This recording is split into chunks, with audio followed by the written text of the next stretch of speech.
तो ये परमेश्वर जी की बहुत बड़ी दया, बहुत बड़ी मेहर।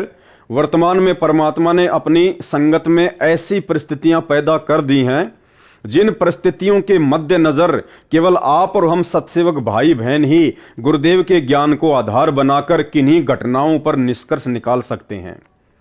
अन्यथा जिन घटनाओं को लेकर दास लाइव आया है, आप सत्सेवक भाई बहन भी इस बात से भली भांति परिचित हैं कि जो वर्तमान में सोशल मीडिया पर न्यूज चैनल वालों के खिलाफ जिस प्रकार से माफी मंगवाने की ये पोस्ट वगैरह वायरल की जा रही है, ये ज्ञान आधार से उचित नहीं है। आप भी अच्छी प्रकार से इन बातों को जानते हैं। लेकिन वो लोग जो हमारे ही भगत भाई बहन हैं, उनको भी गुरुदेव भगवान ने उसी आश्रम में बैठा के ज्ञान दिया, वही नाम दिया, वही उनको सत्संग सिखाए। अलग से कोई जो है कोचिंग वगैरह ना हमें दी ना उनको दी। फिर वो लाखों की करोड़ों की भीड़ भला गुरुदेव के ज्ञान को आधार बनाकर इन बातों पर विचार क्यों नहीं कर पा रही? क्यों वो किसी के मनमाने आचरण को अपने ऊपर धारण करके समाज में फैलाने लग जाते हैं? जैसा कि सतलोक आश्रम मैनेजमेंट हरियाणा के द्वारा सभी न्यूज चैनलों के खिलाफ इस प्रकार से माफी मांगे ये न्यूज वगैरह फैलाई जा रही है, ये पोस्ट वगैरह वायरल की जा रही है। तो हम सत्सेवक भाई बहनों ने बहुत ही सावधान होकर एक एक कदम सोच समझकर इस भक्ति मार्ग में आगे रखना है। यदि आप में से किसी सत्सेवक भाई बहन ने जो साथ संगति से जुड़ा हुआ है, यदि आपने गलती से इस प्रकार की ये पोस्ट वगैरह जो सतलोक आश्रम मैनेजमेंट हरियाणा वालों के द्वारा वायरल की जा रही है, अगर आपने भी कर दी है, तो सबसे पहले तो उस पोस्ट को अपने फेसबुक से, अपने इंस्टाग्राम से या अपने ट्विटर से तुरंत डिलीट कर दें और उसके बाद गुरुदेव भगवान को दंडवत करके माफी मांगें कि हे परमेश्वर, आपके दास या दासी से ये गलती हुई है। परमात्मा, मैंने आपके ज्ञान को आधार नहीं बनाया। परमात्मा, मैं क्षमा प्रार्थी हूं।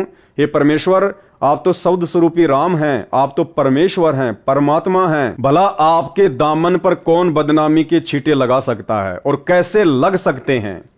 आप तो उस कमल के फूल की भांति हैं परमेश्वर गुरुदेव भगवान, जिस कमल के पत्तों के ऊपर कीचड़ कभी ठहर ही नहीं सकता।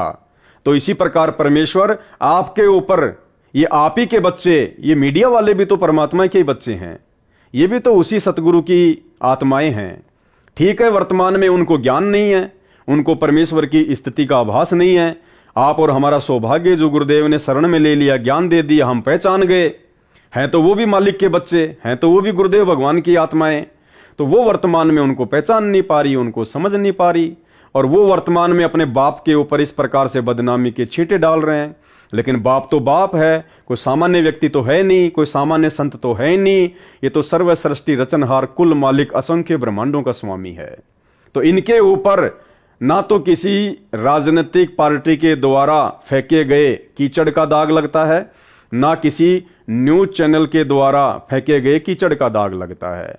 ये तो शुद्ध है, पाक है, पवित्र है, निर्विकार है, निर्लेपम परमात्मा है। तो हम सत्सेवक भाई बहनों ने वर्तमान में जो गुरुदेव ने हमें एक मौका दे रखा है, और ये मौका भाई और बहनों ज्यादा समय तक नहीं मिलेगा। जब तक गुरुदेव भगवान हिसार जेल से अपनी लीला पूरी करके, अपने मिशन को पूरा करके हम भक्तों के बीच में नहीं आ जाते हैं, तब तक का ही समय है कि हम अपने आप को भगत बना लें। अपने अंदर जो भी कमजोरियां हैं, सामाजिक, व्यवहारिक या आध्यात्मिक, सब प्रकार की कमजोरियों को हम दूर कर लें और एक भगत बन जाएं, ताकि परमेश्वर हमसे प्रसन्न हो। तो ये गलतियां हम सत्सेवक भाई बहनों ने बिल्कुल भी नहीं करनी है। अब इन लोगों ने क्या किया भाई और बहनों, आज से लगभग 2 या 3 साल पहले भी इसी प्रकार से मीडिया वालों ने परम पूज्य सतगुरु रामपाल जी परमेश्वर जी के खिलाफ झूठी खबरें दिखाई थी अपने चैनलों पर। और उस समय भी इन सतलोक आश्रम मैनेजमेंट हरियाणा वालों ने, इन कोऑर्डिनेटर लोगों ने, गुरुदेव के बेटा बेटी, भाई बंधु, रिश्तेदारों ने इसी प्रकार से अपनी अज्ञानता और आध्यात्मिक ज्ञानहीनता का परिचय देते हुए लाखों की संगत को इकट्ठा किया। और दिल्ली के नोएडा में जिस न्यूज चैनल ने यह खबर चलाई थी संत रामपाल जी के खिलाफ, इन्होंने संगत को बसों में भर भर के उन मीडिया चैनल वालों के ऑफिस के आगे जमा कर दिया। उनके ऊपर दबाव बनाया कि आपने ये गलत किया, आपने ये गलत किया। माफी मांगो, माफी मांगो, माफी मांगो, जो कि सतगुरु रामपाल जी के ज्ञान और शिक्षाओं के बिल्कुल खिलाफ है। तो उस समय इन्होंने ऐसा किया, जिसमें कुछ न्यूज़पेपर भी शामिल थे, कुछ टीवी चैनल भी शामिल थे। तो ऐसे ही एक ये राजस्थान का अखबार था दैनिक भास्कर, इन्होंने भी संत रामपाल जी के खिलाफ यौन शोषण से संबंधित ऐसी झूठी खबर फैलाई थी। और इन लोगों ने संगत को इकट्ठा करके उनके ऑफिस के आगे खड़ा कर दिया, उनके ऊपर दबाव बनाया।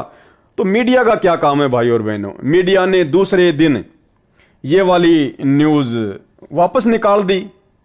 रामपाल पर नहीं है दुष्कर्म के आरोप।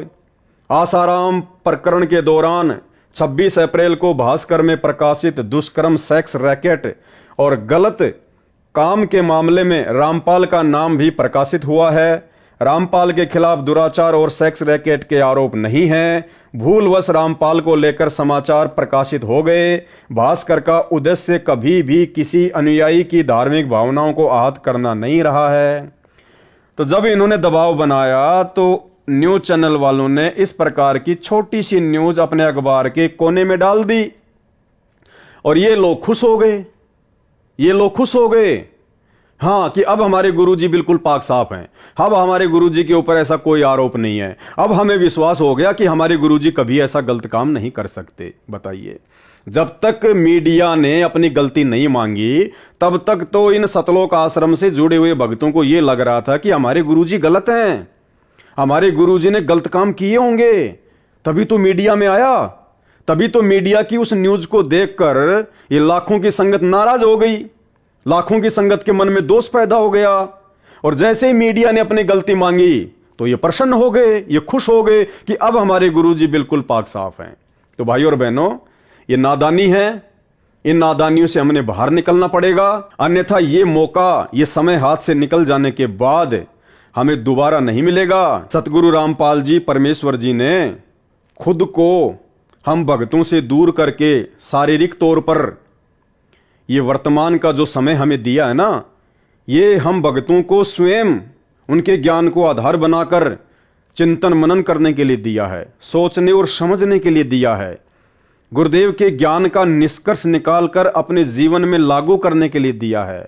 हम एक नेक और अच्छे भगत बन सकें, हम अपने गुरुदेव की पहचान कर सकें, इसलिए गुरुदेव ने हमें यह समय दिया है। ये उनके मिशन का एक अंग है, उनकी लीला का एक हिस्सा है, और इसको उनकी रजा के बिना हर कोई भगत भाई बहन नहीं समझ सकते। तो भाई और बहनों, इसी प्रकार गुरु को मानुष मानने वाला प्राणी, गुरु को अपने जैसा एक मनुष्य, एक आम व्यक्ति, एक आम संत मानने वाला व्यक्ति, भगत प्राणी, वो हमेशा दुविधा में भी रहता है और वो धोखे में भी रहता है। जिस प्रकार से ये सतलोक आश्रम मैनेजमेंट हरियाणा वाले गुरु को मानुष मानने के चलते धोखे में भी हैं और दुविधा में भी हैं। और आज इस लाखों की संगत की स्थिति बिना पैंदे के लोटे की तरह हो रही है। 2014 बरवाला कांड के बाद से हम सभी सत्सेवक भाई बहन देखते ही आ रहे हैं किस प्रकार से संगत का आर्थिक और शारीरिक दोहन किया गया है, शोषण किया गया है। सबसे पहले तो बरवाला कांड में किया गया गुरुदेव के कलयुगी परिवार के द्वारा, इन्हीं कोऑर्डिनेटरों के द्वारा अपना मनमाना आचरण भक्तों के ऊपर थोक दिया। नाम गुरुजी का, लठ ले लो हाथों में, पेट्रोल बम तैयार कर लो, ये बंदूकें पकड़ लो, मरने मारने के लिए तैयार हो जाओ, काले कपड़े पहन के कमांडो बन जाओ, मरेंगे मार देंगे लेकिन पुलिस को आश्रम में नहीं आने देंगे। और हर आदेश के पीछे नाम जोड़ दिया, गुरुजी का आदेश है, गुरुजी का आदेश है। अब हम नादान भगत भाई बहन इस काल के षड्यंत्र को समझ नहीं पाए, क्योंकि परमेश्वर कहते हैं कि जब तक हंसा हमरी आना और काल लगे ना तेरा बाणा, जब तक मेरा भगत मेरी मर्यादा में रहेगा काल तेरा दाव नहीं लग सकता। लेकिन उस समय परमात्मा के, सतगुरुदेव भगवान के सतलोक आश्रम में बैठे होने के बावजूद भी काल का दाव लग गया और काल ने उन्हीं भक्तों को अपना मोहरा बनाया, अपना एजेंट बनाया, जिन्हें हम सतगुरुदेव के भाई बंधुओं के नाम से जानते हैं, उनके बेटा बेटी के नाम से जानते हैं, उनके रिश्तेदारों के नाम से जानते हैं, चंद कोऑर्डिनेटरों के नाम से जानते हैं। इन सब लोगों की पहले से ही मर्यादा टूटी हुई थी, क्योंकि ये गुरु को मानुष मानते थे और आश्रम में गुरु की शिक्षाओं पे कम और गुरुदेव के छोटे भाई महेंद्र की शिक्षाओं पर ज्यादा चलते थे। मनमाना आचरण करने में ज्यादा यकीन रखते थे, जिस कारण से काल का दाव लगा, काल को एक मौका मिला और गुरुदेव भगवान ने भी ये देखना था, ये चेक करना था कि सन 1994 से 2014 तक मैंने इतना ज्ञान दे दिया, मैंने इतना इनको समझा दिया, इनकी बुद्धि में थोड़ा बहुत कुछ समाया भी है या नहीं है, ये अपने गुरु को जान पा रहे हैं, पहचान पा रहे हैं, या खाली देखा देखी में आ रहे हैं। सत्संग के नाम पे आ गए, खाए पिए नहाए धोए सोए और चल दिए, इस कान से सुने इस कान से निकाल दिए। ये मेरे सत्संगों पर कुछ विचार भी करते हैं या नहीं करते हैं? ये सत्संग कर करके दिन रात जो मैंने एक कर दिए, इतना संघर्ष किया, ये मेरे संघर्ष को, मेरे मिशन को समझ भी पा रहे हैं या नहीं पा रहे हैं? कि गुरुदेव खाली टाइम पास या मनोरंजन के लिए सत्संग कर रहे हैं, या गुरुदेव हमें इन सत्संगों के माध्यम से कुछ बनाना चाहते हैं, कुछ समझाना चाहते हैं? गुरुदेव का मकसद क्या है, उनका मिशन क्या है, हमें क्या करना चाहिए? ये लोग खाली भेड़ चाल में चल रहे हैं या कुछ इनकी बुद्धि में भी समाया है? तो गुरुदेव भगवान भी चुपचाप रहे, कुछ नहीं बोले। परमात्मा ने भी भीड़ को छांटना था, क्योंकि देखो जहां गुरु और शिष्य परंपरा आ जाती है वहां पर परीक्षा होती होती है, कोई दो राय नहीं है। और इस परीक्षा से लीला करते हुए वर्षों पहले सतगुरु रामपाल जी को भी गुजरना पड़ा था, क्योंकि उन्होंने भी तो एक भगत की भूमिका की। 17 फरवरी 1988 को अपने मुंह बोले गुरुदेव आदरणीय राम देवानंद जी से उन्होंने नाम दीक्षा ली। जैसा कि 650 साल पहले इसी परमपिता परमेश्वर सतगुरु रामपाल जी ने कबीर नाम से आकर काशी के बनारस में और पंडित रामानंद जी से नाम दीक्षा ली थी, उनको अपना मुंह बोला गुरु बनाया था। दुनिया की नजरों में तो कबीर जी रामानंद जी के शिष्य थे और रामानंद जी की नजरों में कबीर जी रामानंद जी के गुरु थे। तो ठीक वही लीला भाई और बहनों, क्योंकि परमात्मा तो वही है, साहिब तो वही है, वही कबीर परमात्मा वर्तमान में है, सतगुरु रामपाल जी के रूप में है। तो जाहिर सी बात है लीलाएं भी वही होनी है। क्योंकि जगत गुरु कौन होता है? जगत गुरु उसे कहते हैं जो पूरे जगत को ज्ञान दे, जिसके समान ज्ञान पूरे जगत में किसी को ना हो, उसको कहते हैं जगत गुरु। और यदि किसी को लगता है कि संत रामपाल जी ने तो 17 फरवरी 1988 को और आदरणीय राम देवानंद जी महाराज जी से नाम उपदेश लेकर उनसे ज्ञान ग्रहण किया है और उसके बाद 1994 से वो नाम दीक्षा देने लग गए, उसके बाद उनके भगत उनको जगत गुरु कहने लग गए, तो भाई जगत गुरुओं के लक्षण ये नहीं होते हैं। जगत गुरु किसी गुरु से नाम लेकर या शिक्षा लेकर आगे शिक्षा नहीं देता। जगत गुरु तो सदा से ही जगत गुरु होता है। सतगुरु आदि अनादि है, सतगुरु मद है मूल, सतगुरु को सिजदा करूं एक पलक नहीं भूल। सतगुरु पूर्ण ब्रह्म है, सतगुरु आप अलेख, सतगुरु रमता राम है, इसमें मीन न मेख।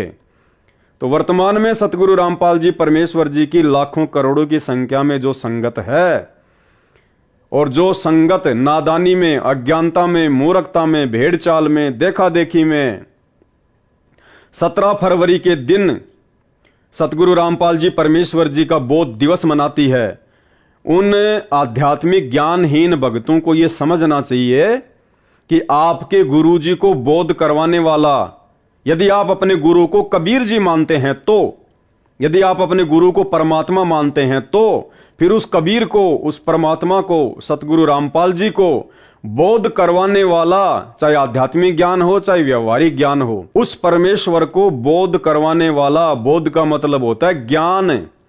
इस सकल सृष्टि में ना कोई पैदा हुआ था, ना कोई पैदा है और ना कोई पैदा होगा, क्योंकि सकल सृष्टि उस कबीर परमेश्वर सतगुरु रामपाल जी भगवान ने ही सर्जन की है। सब उसके थल्ले थल्ले हैं, उसके नीचे नीचे हैं। तो 17 फरवरी को बचो अपने गुरुदेव का बोध दिवस मनाने से। देखा देखी में मत चलो, ये देखा देखी का मार्ग नहीं है। 650 साल पहले हम 64 लाख भगत इसी देखा देखी में तो मार खा गए, और उसी देखा देखी में आज वो काल गुरुदेव भगवान के कलयुगी परिवार को, सतलोक आश्रमों से जुड़े हुए मुख्य मुख्य लोगों को मोहरा बनाकर आप और हमें ठगना चाह रहा है। आप और हमें ठगना चाह रहा है गुरुदेव भगवान का बोध दिवस मनवाकर। तो भाई और बहनों, ऐसी नादानी करने से बचना, अन्यथा ये मौका सतलोक जाने का, परमात्मा के दिल में उनके चरणों में जगह बनाने का हमें दोबारा नहीं मिलेगा। इसलिए अब हमने नादानी छोड़कर परमेश्वर जी के ज्ञान को आधार बनाकर, अगर हम उनको जगत गुरु कहते हैं तो जगत गुरु का मतलब होता है पूरे जगत को ज्ञान देने वाला। और कोई व्यक्ति किसी दूसरे गुरु से ज्ञान लेके अगर आगे ज्ञान दे रहा है तो फिर वो जगत गुरु नहीं कहला सकता। ये कुछ लक्षण होते हैं जगत गुरु के, ये आप लोगों ने समझना पड़ेगा। भाई और बहनों, ज्ञान को आधार बना के साथ संगति से जुड़िए। यूट्यूब और फेसबुक पर जाकर पवन दास इज लाइव सर्च कीजिए, साथ संगति के वीडियो देखो, तुम्हें बहुत कुछ समझ में आएगा गुरुदेव भगवान के आशीर्वाद से। तो गुरु को मानुष मानने वाला प्राणी, गुरु को अपने जैसा एक आम व्यक्ति, आम संत मानने वाला व्यक्ति, भगत हमेशा धोखा खाता ही खाता है और वो बिना पैंदे के लोटे की तरह होता है। उसका कोई भी मिस यूज कर सकता है। और ये लाखों की करोड़ों की संगत का 2014 बरवाला कांड के बाद से, चाहे वो इशार की तारीखों पे भेजना हो, चाहे वो राजनीति करवानी हो, कभी कांग्रेस तो कभी बीजेपी को वोट और सपोर्ट करवाना हो, हरियाणा के जाट आरक्षण में जाटों के धरने पर संगत को बैठाना हो, उन जाटों का समर्थन करवाना हो, चंदे के रूप में भक्तों के दान का पैसा देना हो, या राजस्थान के गैंगस्टर जो कि पुलिस एनकाउंटर में मारे जा चुके हैं आनंदपाल सिंह, उसकी सीबीआई जांच के समर्थन में अजमेर की रैली में हजारों भक्तों को बैठाना हो, 5-5 लाख रुपए का चेक उन राजपूत करनी सेना वालों को देना हो। इसके अलावा भी ना जाने भाई और बहनों कितने कुकर्म इन्होंने सन 2014 बरवाला कांड के बाद से संगत से करवाए हैं, लोगों की मर्यादाएं तोड़वाई हैं। गुरुदेव भगवान को इन्होंने भक्ति विरुद्ध कुकर्म करके दुखी किया है। तो अब हम सत्सेवक भाई बहनों ने इस प्रकार की गलतियां करने से बचना है। इसके अलावा भाई और बहनों, परमेश्वर हमें हमेशा यही शिक्षा देते हैं। हमें गुरुदेव ने हमेशा अपने प्रवचनों में, अपने सत्संगों में एक ही बात बताई है कि सबसे पहले आप लोगों ने एक भगत बनना पड़ेगा। जब तक आप भगत नहीं बनोगे, भक्ति आपके हृदय में प्रवेश नहीं करेगी। और परमेश्वर ने भगत का सबसे पहला लक्षण बताया आधीनता। आधीनी के पास है पूर्ण ब्रह्म दयाल और मान बड़ाई मारियो बेअदबी सिरकाल।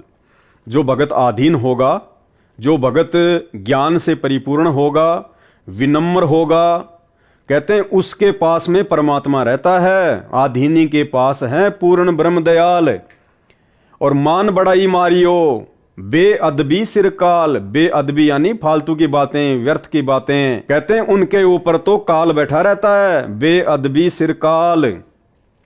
तो परमेश्वर सतगुरु रामपाल जी ने, सारी सृष्टि के रचनहार ने, हमारे पूज्य गुरुदेव भगवान ने हमें एक सुयोग्य भगत बनाने के लिए क्या शिक्षा दी है।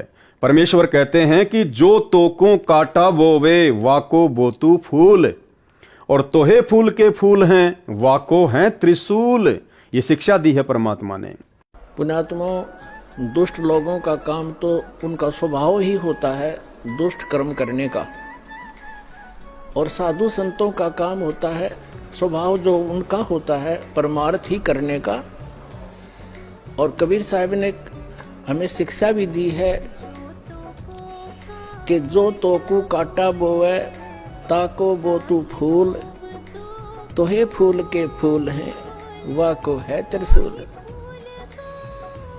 हमें परमात्मा कहते हैं कि आपको यदि कोई कष्ट देता है आप उसको कुछ ना कहो, परमात्मा पर छोड़ो, फिर देखना वो उसका कैसा रिजल्ट आपको देगा। जो तोकू काटा बोए वाको बोतू फूल, और तोहे फूल के फूल है वाको है त्रिशूल। वो तो विधान है परमात्मा का, जो जैसे कर्म करेगा उसको फल तो मिलेगा ही मिलेगा।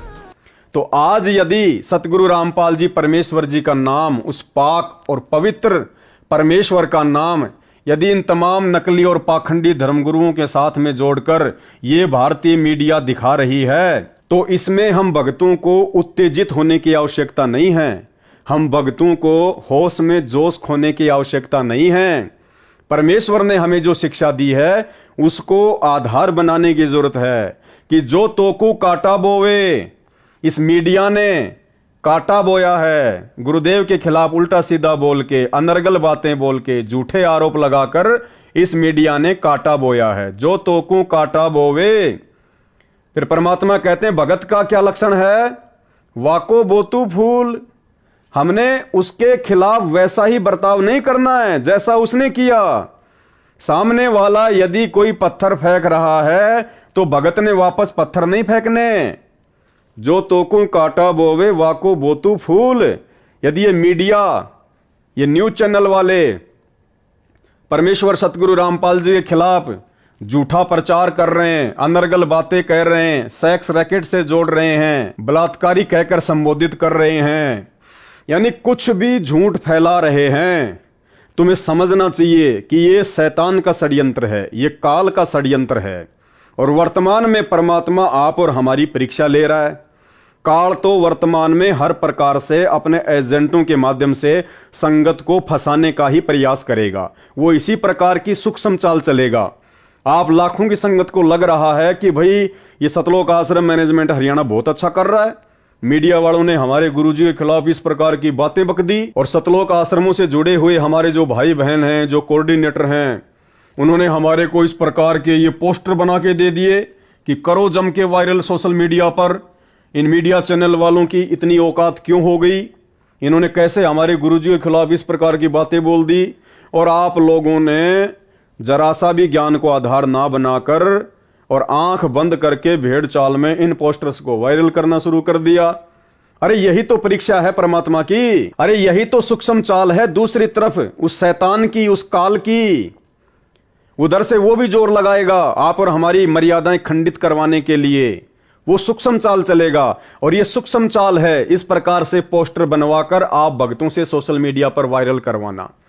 और दूसरी तरफ वो सतगुरु रामपाल जी भगवान जो हिसार की छोटी जेल में बैठकर आप और हम भगत भाई बहन जो इस 21 ब्रह्मांड रूपी शैतान की बड़ी जेल में बैठे हुए हैं, वो परमेश्वर 28 वर्षों से अनमोल तत्व ज्ञान देकर काल की सूक्ष्म चाल से ही हमारी परीक्षा लेगा। परमेश्वर उसको मना नहीं करेगा, उसको रोकेगा टोकेगा नहीं। काल इस समय स्वतंत्र है, ये परीक्षा का समय है। वो भक्तों को अच्छे से तोड़ेगा, डराएगा, धमकाएगा, गुमराह करेगा, साम दाम दंड भेद या घटिया से घटिया नीति अपने एजेंटों के माध्यम से लागू करवाएगा। आप और हम सबको अच्छे से पता है वो स्वयं तो आता नहीं है, स्वयं तो वो प्रकट होता नहीं है, उसने कसम खा रखी है। तो वो कैसे प्रकट होता है? वो कैसे अपनी सूक्ष्म चाल चलेगा? वो कैसे भक्तों की मर्यादा तोड़वाएगा? वो उन लोगों को मोहरा बनाएगा जिन भक्तों की मर्यादाएं टूटी हुई हैं, जो भगत गुरु को परमात्मा नहीं मानते हैं। उन लोगों के मार्फत, जिन लोगों के ऊपर लाखों की करोड़ों की संगत आंख बंद करके विश्वास करती है, जैसे आपके कोऑर्डिनेटर, गुरुदेव के कलयुगी बेटा बेटी, भाई बंधु रिश्तेदार, जिन लोगों पर संगत आध्यात्मिक अज्ञानता के चलते गुरुदेव के ज्ञान को आधार ना बनाकर आंख बंद करके विश्वास करती है, उन्हीं लोगों को मोहरा बनाएगा वो काल। और पिछले 10 वर्षों से बरवाला कांड के बाद उन्हीं लोगों को काल ने लगातार मोहरा बनवाकर भक्तों की मर्यादाएं खंडित करवाई हैं। तो ये आप और हमारी परीक्षा चल रही है। उधर से काल का दबाव है, इधर से परमात्मा ये चेक करना चाह रहा है कि इन घटनाओं के माध्यम से मेरे भगत कुछ विचार भी करते हैं या खाली लातों की भूति बने हुए हैं, या खाली भेड़ चाल में चल रहे हैं, जैसा उनको कह दिया जाए वैसा ही वो करने लग जाते हैं। तो ये परीक्षा है परमेश्वर की तरफ से। तो गुरुदेव कहते हैं जो तोकू काटा बोवे, ये मीडिया वालों ने काटा बोया है। काल की प्रेरणा से हम भक्तों को भड़काने का प्रयास किया, उस काल ने हमारे को ठगने का प्रयास किया। तो परमेश्वर कहते हैं ऐसी स्थिति में, ऐसी परिस्थिति में भगत ने उनको वैसे ही उल्टा जवाब नहीं देना चाहिए, केवल समझाना चाहिए। और जिस प्रकार से शब्द यूज किए गए हैं सतलोक आश्रम मैनेजमेंट हरियाणा वालों द्वारा कि माफी मांगे, ये शब्द आध्यात्मिक डिक्शनरी में एक भगत के शब्दकोश में नहीं होते हैं।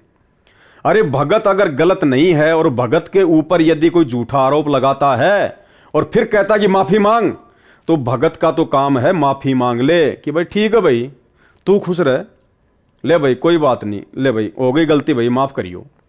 तो कहते हैं वो तो है भगत के लक्षण हैं।